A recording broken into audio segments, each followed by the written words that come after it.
Assalamualaikum warahmatullahi wabarakatuh. Hai guys, perkenalkan nama saya Laila Turahmah dengan NIM 1201062102 yang mana saya dari kelas 4B Pendidikan Ekonomi Manajemen. Dan pertama-tama saya hormati kepada Ibu Salmia selaku dosen pengampu mata kuliah Ekonomi Makro dan teman-teman yang saya sayangi. Baiklah, saya hari ini akan menjelaskan mengenai penjelasan tentang perdagangan internasional atau perdagangan luar negeri. Baik, yang pertama kita akan membahas tentang pengertian perdagangan luar negeri atau perdagangan internasional.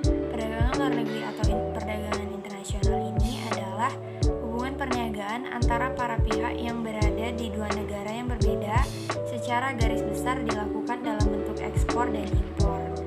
Dan selanjutnya ada ciri-ciri dari perdagangan luar negeri itu. Yang pertama, terjadinya hubungan antara pedagang dan konsumen, tetapi komoditas digunakan untuk kepentingan produksi. Kemudian yang kedua, di Indonesia, pelaku usaha harus memenuhi persyaratan yang ditetapkan pemerintah dan memiliki izin-izin tertentu. Dan yang ketiga, mata uang yang digunakan adalah dolar Amerika Serikat atau US dollar dan dolar Singapura. Dan yang terakhir itu ada jika terjadi perselisihan diselesaikan menggunakan rujukan konvensi internasional yang telah disepakati. Selanjutnya, macam-macam perdagangan luar negeri itu ada tiga, yaitu ada perdagangan bilateral, perdagangan regional, dan perdagangan multilateral. Baik, selanjutnya kita akan membahas tentang faktor yang menyebabkan terjadinya perdagangan luar negeri atau perdagangan internasional. Yang pertama itu ada revolusi informasi dan transportasi, yang mana ini merupakan faktor utama dari adanya hubungan antar negara dalam perdagangan luar negeri. Informasi itu merupakan salah satu sumber yang diperlukan dalam perdagangan, yaitu untuk mendapatkan informasi dari sumber daya alam yang akan diperlukan selanjutnya.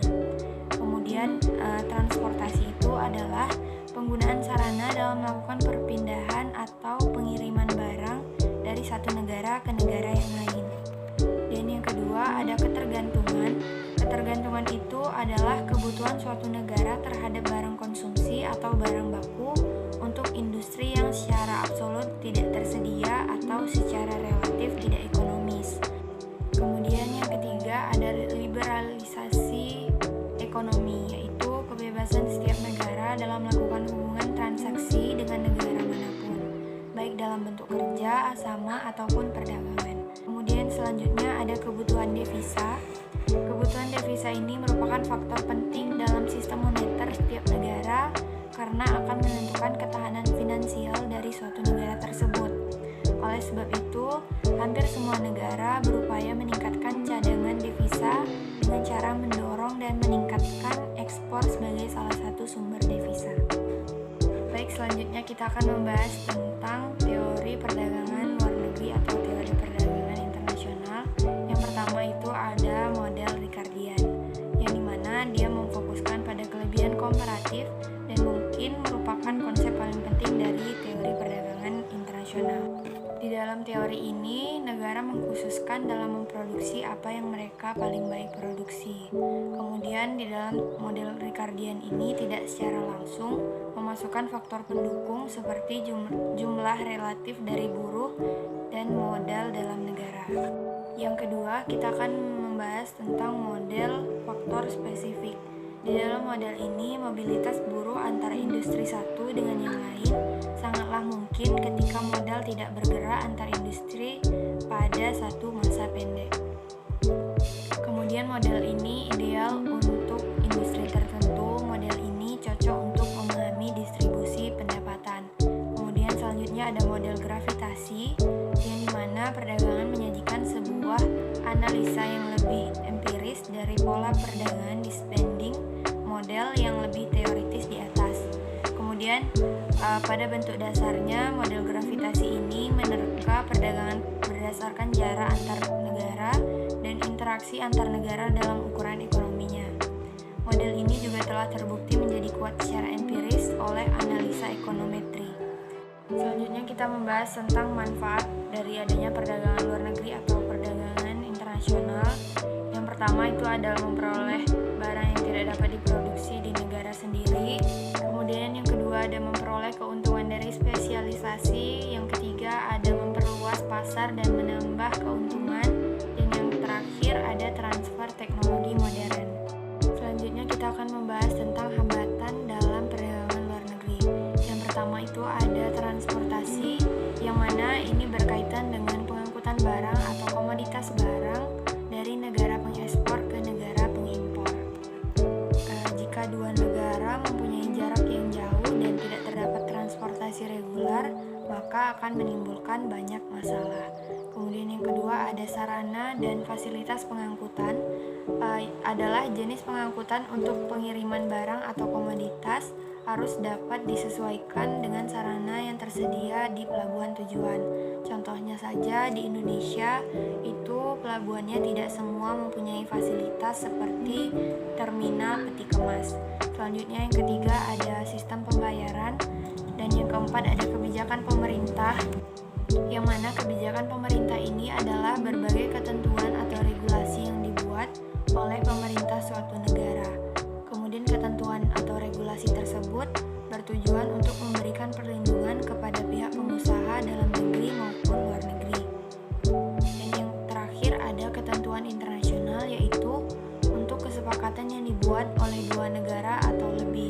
Kesepakatan tersebut berlaku untuk wilayah setingkat regional atau lebih luas dari itu.